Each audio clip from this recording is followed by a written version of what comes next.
Bismillahirrahmanirrahim. Assalamualaikum warahmatullahi wabarakatuh. Alhamdulillahi wa kafa. Wassalatu wassalamu ala rasulillahil mustafa wa ala alihi wa sahbihi wa man wafa wa ba'd. Saudara-saudariku, ada pertanyaan dari sementara jamaah tentang bagaimana memaknai Al-Quran surah ke-24 An-Nur ayat ke-26, khususnya bila dikaitkan dengan persoalan jodoh, baik bertemu dengan yang baik, yang tidak baik bertemu dengan yang tidak baik lagi.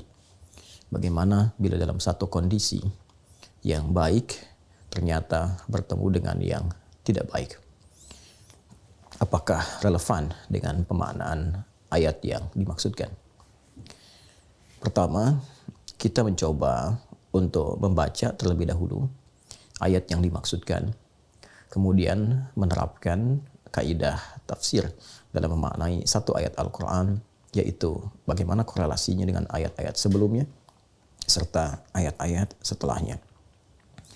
Allah Subhanahu wa Ta'ala berfirman dalam Al-Quran surah ke-24 An-Nur ayat ke-26.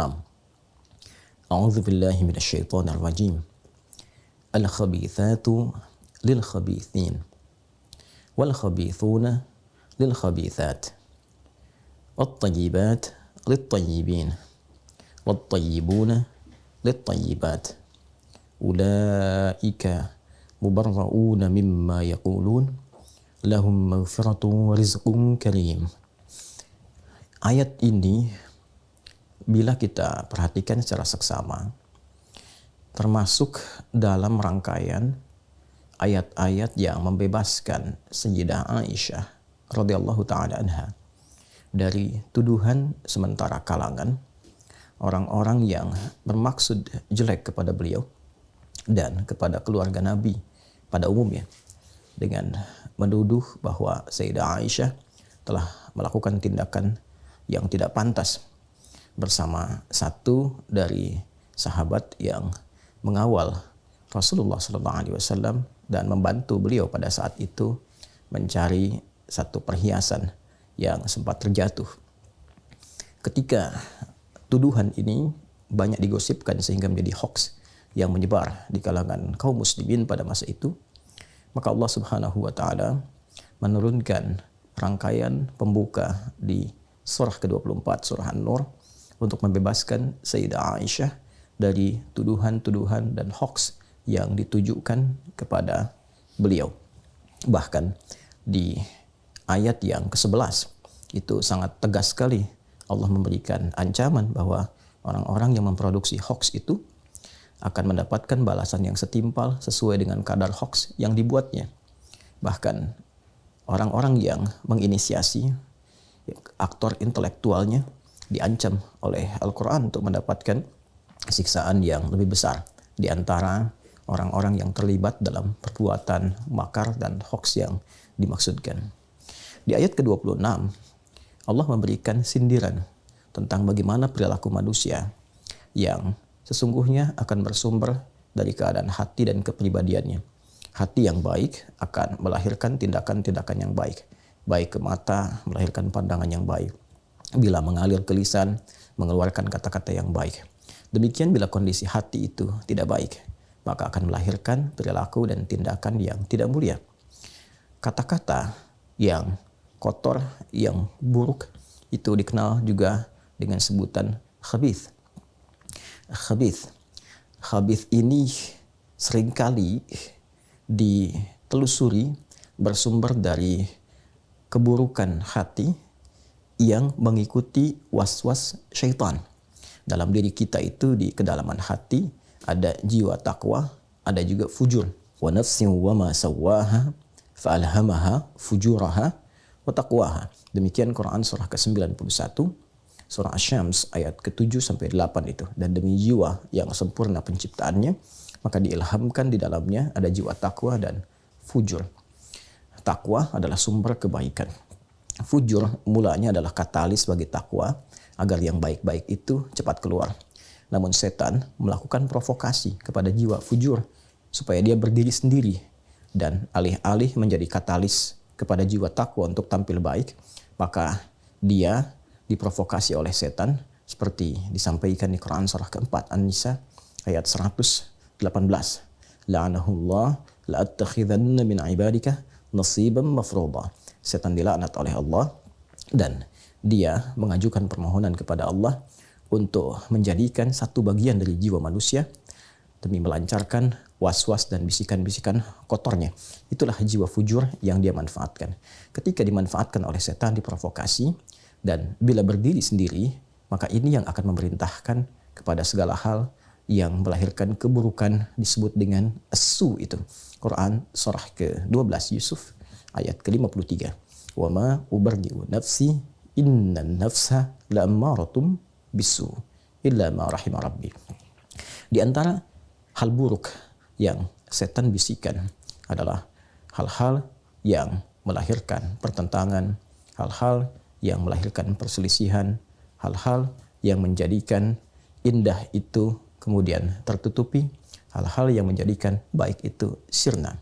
Segala hal yang kotor, yang tidak baik, yang buruk di dalam bahasa Arab seringkali disebut dengan khabith. Jamaknya khabithat.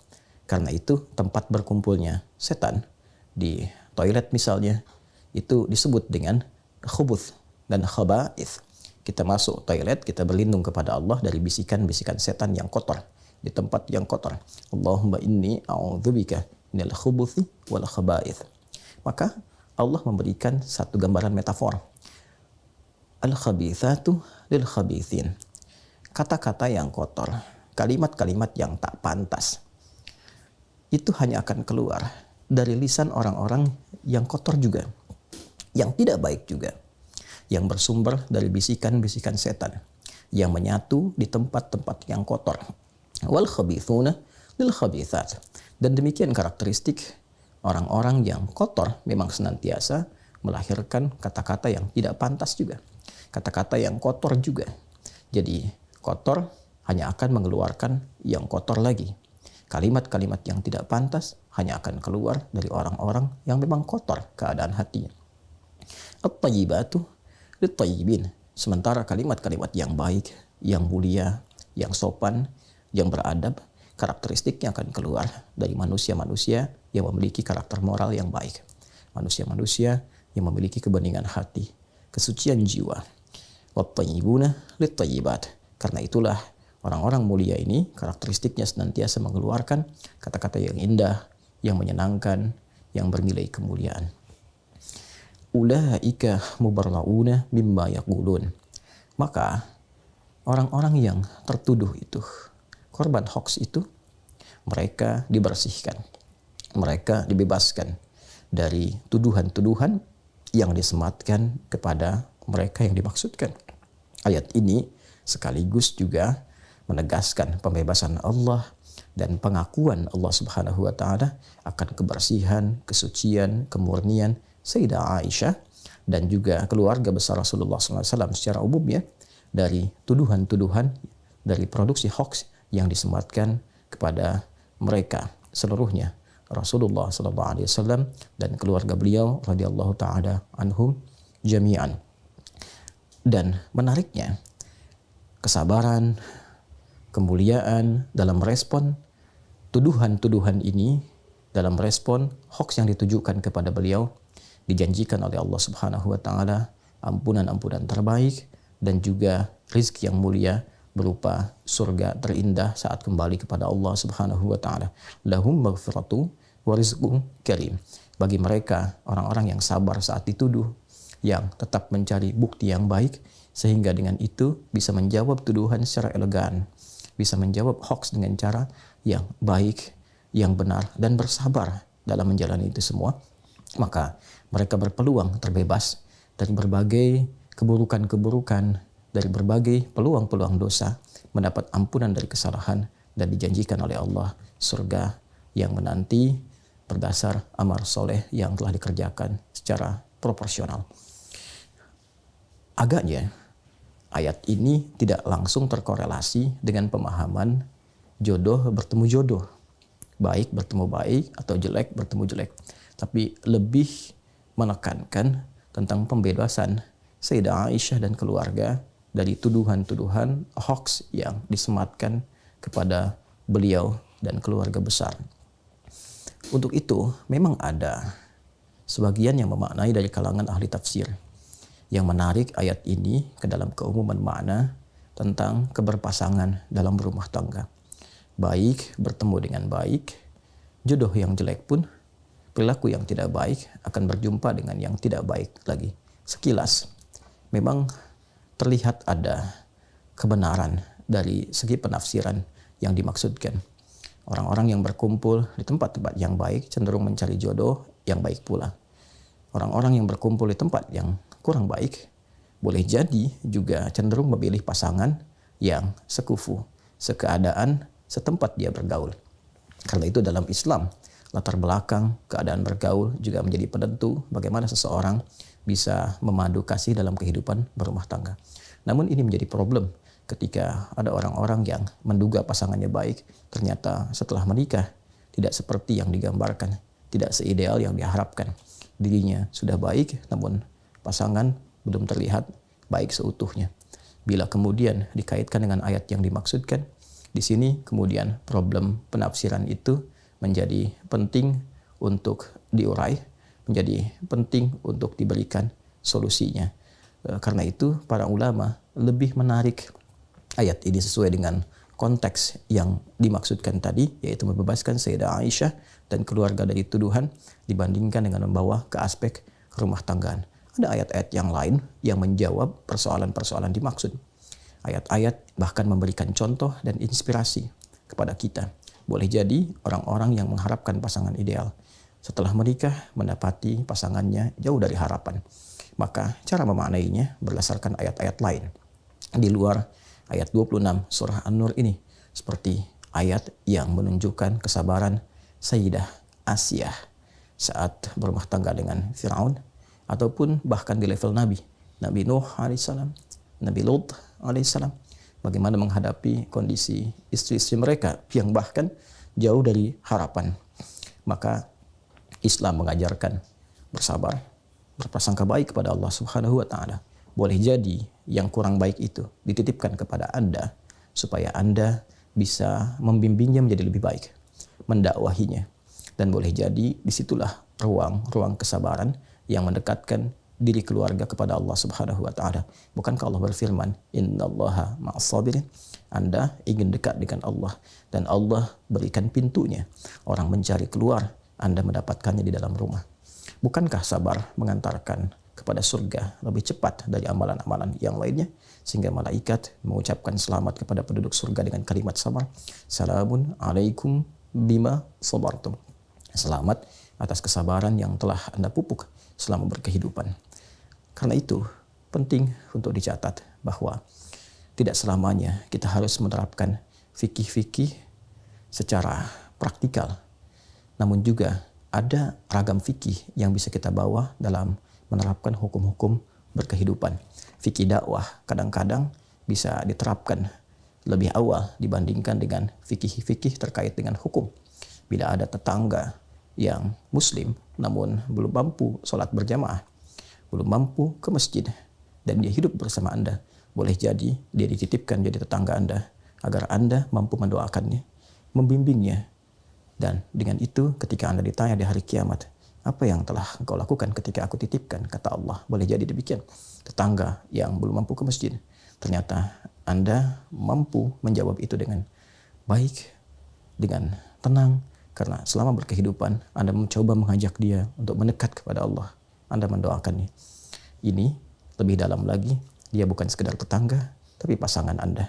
Mudah bagi Allah menitipkan kepada pria lain ataupun perempuan yang lain, tapi dititipkan kepada Anda karena boleh jadi ada kebaikan-kebaikan pada diri Anda yang hanya itu yang dipandang oleh Allah mampu merubah pasangan menjadi lebih baik.